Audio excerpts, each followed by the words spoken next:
Okay, so for this vlog, I'm going to be going over what I would like to do with my final project, which is going to be a journalistic style article that is talking about the different types of feminisms and why those different types of feminisms are important and why it's important for young girls or young women to learn about them.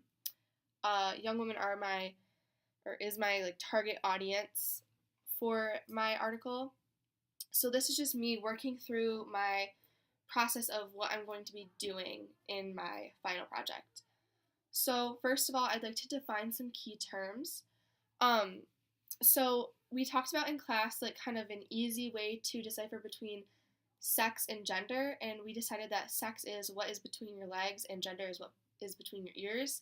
So I think that putting it in those words, that's an easier way to remember it rather than actual textbook definitions, especially for the audience, and I fall in the age group of my intended audience, so I think that's a good way of putting it.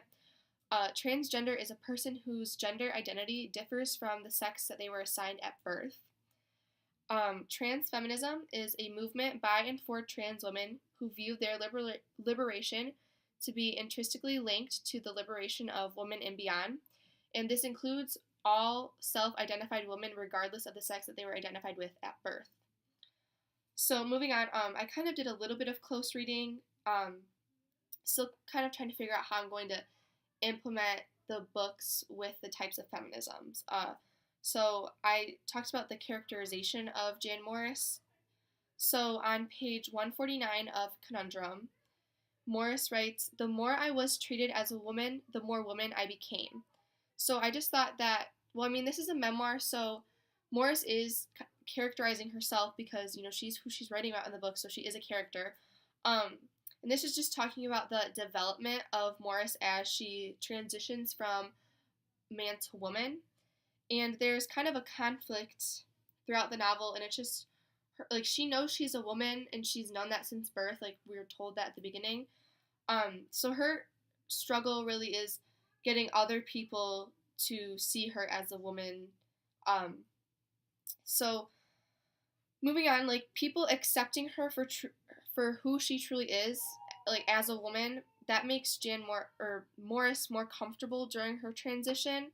So when she's saying, more I was treated as a woman, the more woman I became, she's just able to really embrace that side of her without having to put up a fake front of someone or something that she is not.